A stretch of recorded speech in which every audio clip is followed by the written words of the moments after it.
حضرت سلمان رضی اللہ تعالیٰ عنہ فرماتے ہیں کہ ہم لوگ حضور صلی اللہ علیہ وسلم کے ارد گرد بیٹھی ہوئی تھی کہ اتنے میں حضرت ام ایمن رضی اللہ تعالیٰ عنہ آئیں اور انہوں نے کہا یا رسول اللہ، حسن اور حسین رضی اللہ تعالیٰ عنہما گم ہو گئی ہیں۔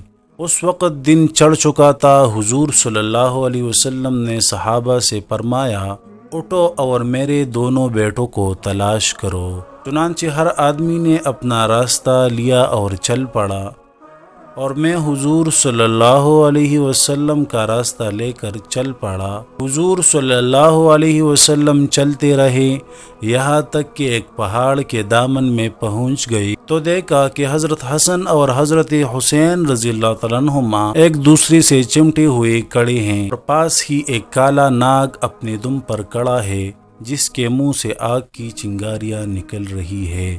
غالباً اللہ نے ناگ بھیجا تھا کہ بچوں کو آگے جانے سے روکی۔ حضور صلی اللہ علیہ وسلم جلدی سے ناگ کی طرف بڑھے۔ اس ناگ نے حضور صلی اللہ علیہ وسلم کو مڑ کر دیکھا اور چل پڑا اور ایک سوراخ میں داخل ہو گیا۔ پھر حضور صلی اللہ علیہ وسلم ان دونوں کے پاس گئے اور دونوں کو ایک دوسرے سے جدا کیا اور دونوں کے چہرے پر ہاتھ پھیرا اور فرمایا میرے ماں باپ تم دونوں پر قربان ہو، تم دونوں اللہ کے ہاں کتنے قابل احترام ہو۔ پھر ایک کو دائیں کندھے پر اور دوسرے کو بائیں کندھے پر بٹھا لیا۔ میں نے کہا تم دونوں کو خوشخبری ہو کہ تمہاری سواری بہت ہی عمدہ ہے۔ حضور صلی اللہ علیہ وسلم نے فرمایا یہ دونوں بہت عمدہ سوار ہیں اور ان کے والدین دونوں سے بہتر ہیں۔